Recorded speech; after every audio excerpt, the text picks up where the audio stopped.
क्यों हिमालय पर्वत से मिल रहे हैं? कलयुग के अंत के संकेत। क्या आज भी रामायण और महाभारत काल के लोग हिमालय की गुफाओं में छुपकर कल की अवतार का इंतजार कर रहे हैं? दोस्तों, आज मैं आपको हिमालय पर्वत के ऐसे ऐसे रहस्य बताने वाला हूं जिन्हें आपने कभी नहीं सुना होगा। जब आप इन रहस्यों को जानोगे तो आपकी आंखें फटी की फटी रह जाएंगी। यहाँ पर ऐसे ऐसे योगी और साधु संत रहते हैं जो हजारों सालों से खून जमा देने वाली ठंड में बिना कुछ खाए पिए तप कर रहे हैं। इसके अलावा बहुत सी रहस्यमयी गुफाएं भी हिमालय क्षेत्र में हैं। माना जाता है कि इन गुफाओं में तपस्वी लोग हजारों सालों से तपस्या कर रहे हैं। कई लोगों का मानना है कि इन गुफाओं में प्राचीन समय के हथियार छुपा कर रखे गए हैं। वहीं कुछ लोगों का मानना है कि इनमें प्राचीन समय के खजानों को छुपा कर रखा गया है। माना तो यह भी जाता है कि इन गुफाओं के अंदर कोई दूसरी दुनिया बसी हुई है। इन रहस्यमयी गुफाओं के बारे में भी हम लोग आगे वीडियो में जानेंगे। साथ ही हिमालय क्षेत्र में रहने वाले एलियंस और विचित्र प्रकार के जीवों के बारे में भी हम आगे वीडियो में जानने वाले हैं। इसके अलावा हिमालय क्षेत्र में बसे हुए उन गुप्त शहरों के बारे में भी हम जानेंगे जहां पर केवल सिद्ध पुरुष जा सकते हैं। इसके अतिरिक्त हिमालय में पाए जाने वाली बहुत सी जड़ी बूटियों के बारे में जानेंगे जिससे मरे हुए इंसान को भी जिंदा किया जा सकता है। इसके अलावा हिमालय पर्वत के और भी कई चौंकाने वाले रहस्यों को हम जानने वाले हैं। वीडियो शुरू करने से पहले एक छोटा सा निवेदन है कि कमेंट में हर हर महादेव अवश्य लिखें। दोस्तों, हिमालय शब्द संस्कृत के हिम तथा आलय दो शब्दों से मिलकर बना है, जिसका शाब्दिक अर्थ होता है बर्फ का घर। हिमालय पर्वतमाला काफी ऊंची होने के कारण वहां पर बहुत ही ज्यादा ठंड रहती है, जिसके कारण शत्रु राष्ट्र उसको पार करके भारत पर आक्रमण नहीं कर सकता। इस प्रकार हिमालय भारत की रक्षा करने वाली प्राकृतिक दीवार है। प्राचीन काल में हिमालय में ही देवी देवता रहते थे। यहीं पर ब्रह्मा, विष्णु और शिव का स्थान था और यहीं पर नंदन कानन वन में इंद्र का राज्य था। इंद्र के राज्य के पास ही गंधर्वों और यक्षों के राजा की नगरी अलकापुरी स्थित थी। यहाँ पर कुछ स्थान केवल देवी देवताओं और तपस्वियों के लिए ही हैं। यहाँ पर किसी भी प्रकार की आबादी का होना वर्जित माना गया है, लेकिन मानव आबादी के विस्फोट और तीर्थों के बाजारीकरण के चलते अब हिमालय में सामान्य मानवों की उपस्थिति घातक सिद्ध होने वाली है। हिमालय से निकलने वाली हजारों नदियों जैसे गंगा, यमुना, सिंधु, ब्रह्मपुत्र और यांगतेज पर बांध बनाए जाने के बाद हिमालय की प्रकृति बिगड़ चुकी है। ये ऐसी नदियां हैं जिनके दम पर हजारों दूसरी नदियां जीवित हैं और इन सभी नदियों की प्रकृति बिगड़ चुकी है। केदारनाथ और कश्मीर में आई भयानक बाढ़ से भी मनुष्य यदि सबक नहीं लेते हैं तो एक दिन पूरी दुनिया को हिमालय प्रलय की भूमि में बदल देगा। तमाम शोधों के बाद ये ज्ञात हुआ है कि मानव की उत्पत्ति हिमालय में ही हुई है। हिमालय का क्षेत्र ही मानव की स्वाभाविक जन्मस्थली है और इसका सबसे बड़ा प्रमाण है यहाँ जीवाश्म का पाया जाना, जो विश्व में अन्य जगहों पर पाए गए दूसरे सभी जीवाश्मों की अपेक्षा कहीं ज्यादा पुराने हैं। हिमालय में जैन, बौद्ध और हिंदू संतों के कई प्राचीन मठ और गुफाएं हैं। मान्यता है कि गुफाओं में आज भी कई ऐसे तपस्वी हैं जो हजारों वर्षों से तपस्या कर रहे हैं। इनमें से ज्ञानगंज मठ सबसे ज्यादा रहस्यमयी है। ज्ञानगंज मठ के बारे में कहा जाता है कि यहाँ ऋषि मुनि तपस्या में लीन रहते हैं। इस मठ के बारे में कई किताबें लिखी जा चुकी हैं, लेकिन हिमालय में इसकी सही स्थिति की जानकारी किसी के पास नहीं है। इस मठ को लेकर ऐसी मान्यता है कि यहाँ केवल सिद्ध महात्मा ही जा सकते हैं। कोई भी आम इंसान वहां तक नहीं पहुंच सकता। यहाँ पर रहने वाला हर कोई अमर होता है, उसकी कभी भी मृत्यु नहीं होती है, क्योंकि यहाँ पर पहुंचे हुए व्यक्ति या वस्तु का संबंध दुनिया से खत्म हो जाता है। इस जगह पर काल यानी समय का भी कोई असर नहीं होता है। इसलिए यहाँ पर शारीरिक शक्ति और मानसिक चेतना बहुत अधिक बढ़ जाती है। कई लोगों ने यहाँ पहुंचने का दावा किया है, लेकिन यहाँ का सही रास्ता किसी को भी नहीं दिखता है। इस जगह का संबंध किसी दूसरे लोक से माना जाता है। इस सिद्ध आश्रम का जिक्र रामायण, महाभारत और वेदों में भी वर्णित है। अंग्रेज लेखक जेम्स हिल्टन ने अपने उपन्यास द लास्ट होराइजन में इस जगह का जिक्र किया है। चीन की सेना ने आधुनिक उपकरणों से इस जगह को ढूंढने का काफी प्रयास किया, लेकिन सफलता उनके हाथ नहीं लगी। हिमालय में स्थित पांडव गुफा भी अपने आप में कई रहस्य समेटे हुए है। यह सबसे लंबी, पुरानी और रहस्यमयी गुफा है। भगवान शिव ही नहीं, बल्कि पांडवों ने भी यहां तपस्या की थी। यह गुफा हिमाचल के सोलन जिले के करोल पहाड़ पर स्थित है। पांडव गुफा के नाम से विख्यात यह गुफा कितनी बड़ी है, इसका आज तक कोई पता नहीं लगा पाया। कहते हैं कि गुफा के अंदर कई अजीबोगरीब चीजें हैं, जिन्हें देखने के बाद किसी की भी अंदर जाने की हिम्मत नहीं होती। मान्यता है कि इस गुफा में भगवान शिव और उनका परिवार रहता था। गुफा के अंदर कई शिवलिंग भी बने हुए हैं। ऐसे में यह गुफा भगवान शिव से जुड़े हुए अनेक रहस्यों को समेटे हुए है। ऐसा माना जाता है कि अज्ञातवास के दौरान पांडवों ने भी यहां तपस्या की थी। गुफा के अंदर थोड़ी दूरी पर एक विशाल झील बनी हुई है। कहते हैं कि 2 साधु इस गुफा का रहस्य जानने के लिए अंदर गए थे, लेकिन वह कभी वापस नहीं लौटे। यह गुफा कितनी बड़ी है, इसका पता आज तक नहीं चल पाया है, लेकिन अनुमान है कि यह करीब 25 से 30 किलोमीटर लंबी हो सकती है। कुछ लोग गुफा के करीब 1 किलोमीटर अंदर तक गए हैं। अंदर जाते ही यह गुफा काफी चौड़ी हो जाती है। इस दौरान शिवलिंग, शेषनाग जैसी आकृतियां गुफा के अंदर दिखने लगती हैं। वैज्ञानिकों की टीम भी इस गुफा का मुआयना कर चुकी है। टीम ने अंदेशा जताया था कि इस गुफा के अंदर बड़ी झील हो सकती है। ऐसी ही दूसरी गुफा शिवकोड़ी गुफा है। इस गुफा में कई ऐसे रहस्य हैं जिनका जवाब विज्ञान के पास भी नहीं है। ऐसा माना जाता है कि इस गुफा को स्वयं भगवान शिव ने बनाया था। इस गुफा के अंदर आपको विभिन्न प्रजाति के कबूतर देखने को मिलेंगे, लेकिन इसके बाहर इस इलाके में आपको एक भी कबूतर नहीं मिलेगा।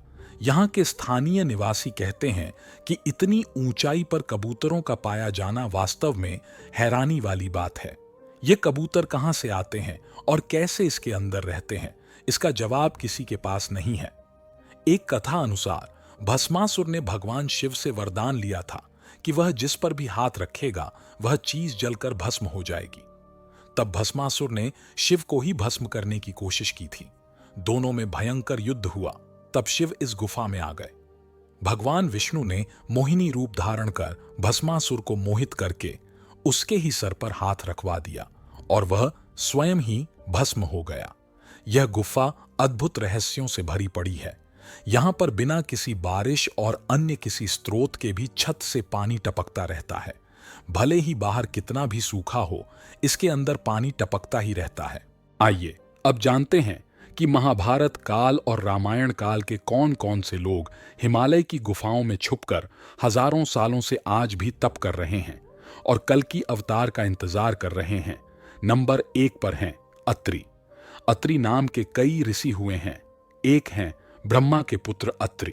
इन्होंने कर्दम की पुत्री अनसुईया से विवाह किया था।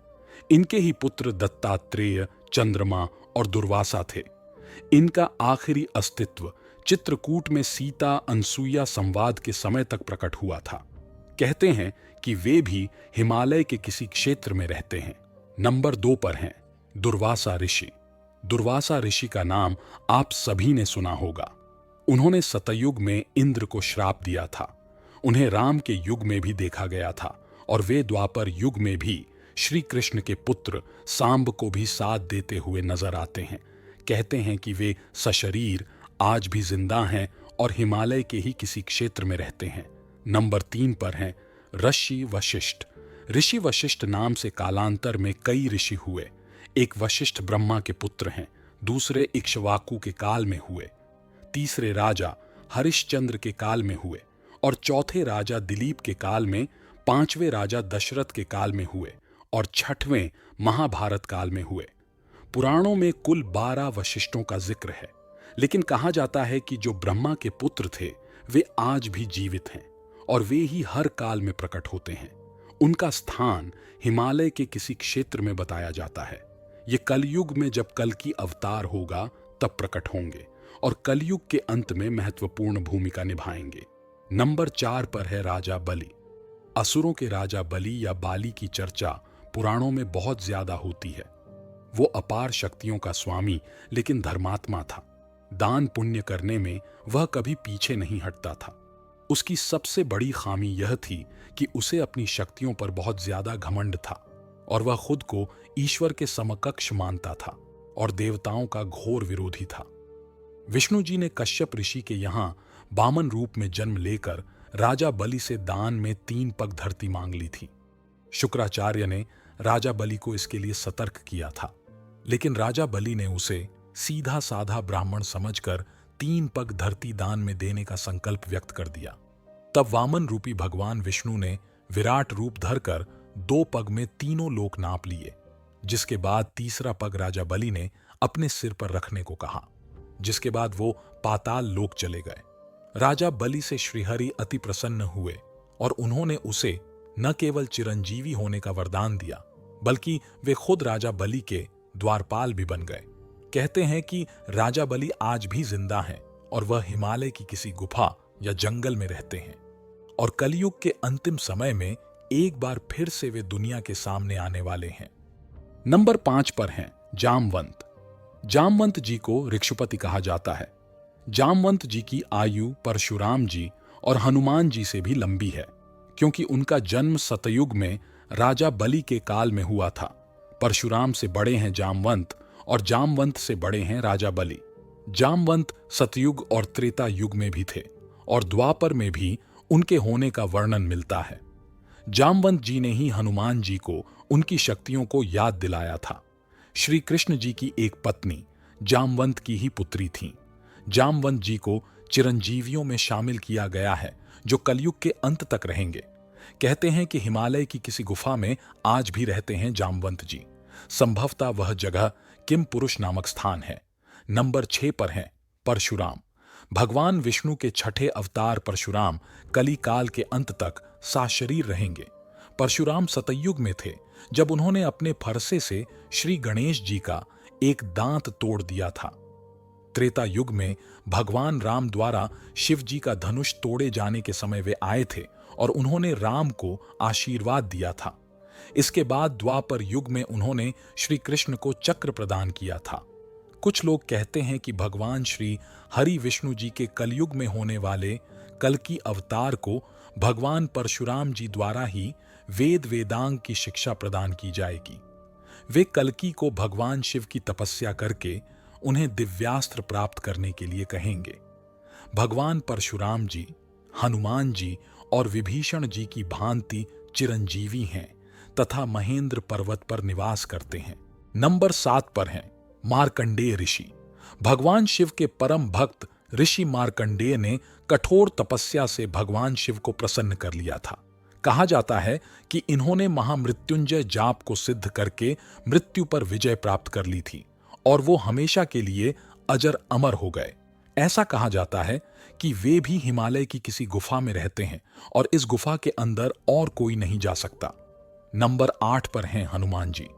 हनुमान जी को एक कल्प तक धरती पर रहने का वरदान मिला है, अर्थात कली काल के अंत के बाद भी श्रीमद् भागवत पुराण के अनुसार हनुमान जी कलयुग में गंधमादन पर्वत पर निवास करते हैं। गंधमादन पर्वत भी 3 हैं। पहला हिमबंध पर्वत के पास, दूसरा ओडिशा में और तीसरा रामेश्वरम के पास है। अज्ञातवास के समय हिमवंत पार करके पांडव गंधमादन के पास पहुंचे थे, जो कि हिमवंत पर्वत के पास था। इंद्रलोक में जाते समय अर्जुन को हिमबंध और गंधमादन को पार करते दिखाया गया है। मान्यता है कि हिमालय के कैलाश पर्वत के उत्तर में गंधमादन पर्वत स्थित है और यहीं कहीं हनुमान जी का स्थान है। नंबर 9 पर हैं विभीषण जी। रावण के छोटे भाई विभीषण, जिन्होंने राम नाम की महिमा जपकर अपने भाई के विरुद्ध लड़ाई में श्री राम का साथ दिया था और जीवन भर राम नाम जपते रहे। उन्होंने भगवान राम को रावण की मृत्यु का राज बताया था। भगवान राम ने प्रसन्न होकर विभीषण को चिरंजीवी होने का वरदान दिया था। विभीषण भी हिमालय के किसी क्षेत्र में रहते हैं। नंबर 10 पर हैं अश्वत्थामा। महाभारत काल में द्रौपदी के 100 रहे पुत्रों का वध करने और उत्तरा के गर्भ में ब्रह्मास्त्र उतारने के अपराध के चलते भगवान श्री कृष्ण ने अश्वत्थामा को 5000 वर्षों तक सशरीर भटकते रहने का श्राप दिया था। तब अश्वत्थामा ने ऋषि वेद व्यास जी से कहा था कि आप जहां रहेंगे मैं वहीं रहूंगा, और माना जाता है कि ये भी कहीं हिमालय क्षेत्र में छिपकर रह रहे हैं। नंबर 11 पर हैं ऋषि वेद व्यास। वेद के 4 भाग करने के कारण कृष्ण द्वैपायन ऋषि को वेद व्यास कहा जाने लगा। उन्होंने ही महाभारत और पुराणों की रचना की थी। वेद व्यास ऋषि पाराशर और सत्यवती के पुत्र थे।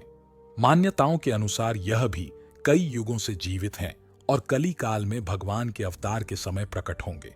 कहा जाता है कि ये वर्तमान में हिमालय में ही रहते हैं, जबकि कुछ लोगों के अनुसार वे गंगा तट पर रहते हैं। नंबर 12 पर हैं कृपाचार्य। कृपाचार्य अश्वत्थामा के मामा और कौरवों के कुल गुरु थे। उन्हें भी चिरंजीवी रहने का वरदान है। कहते हैं कि वे भी हिमालय के किसी क्षेत्र में रहते हैं। इस सब के अलावा हिमालय ही एकमात्र ऐसा क्षेत्र है जहां दुनिया भर की जड़ी बूटियों का भंडार है। हनुमान जी हिमालय के एक क्षेत्र से ही संजीवनी का पर्वत उठाकर ले गए थे। नारीलता नामक पौधा भारत में हिमालय क्षेत्र में ही पाया जाता है। इसका फूल 20 साल में सिर्फ एक बार खिलता है। यह फूल एक स्त्री के आकार का होता है। हिमालय में ऐसे कई पेड़ पौधे हैं जो एक स्थान से दूसरे स्थान पर पहुंच जाते हैं। विश्व भर के वैज्ञानिक मानते हैं कि धरती पर कुछ जगहों पर दूसरे ग्रह के लोग छुप कर रहते हैं। उन जगहों में से एक है हिमालय। भारतीय सेना और वैज्ञानिक इस बात को स्वीकार नहीं करते, लेकिन वे इसे अस्वीकार भी नहीं करते हैं। भारतीय सेना और भारत तिब्बत सीमा पुलिस की यूनिटों ने सन 2010 में जम्मू और कश्मीर के लद्दाख क्षेत्र में उड़ने वाली अनजान वस्तुओं को देखे जाने की खबर दी थी, लेकिन बाद में इस खबर को दबा दिया गया। 30 अक्टूबर 2011 को सुबह 4:15 पर रात की ड्यूटी कर रहे भारतीय सेना के एक जवान ने गोल आकार वाला उज्जवल चमकती रोशनी से जगमगाता एक अंतरिक्ष यान सीमा रेखा के नजदीक एक सीमांत बस्ती में उतरते देखा, जिसमें से उस जवान को करीब 3 फुट ऊंचे जीव, जिनमें प्रत्येक के 6 पैर और 4 आंखें थीं, उतरते हुए दिखाई दिए और अचानक से गायब हो गए।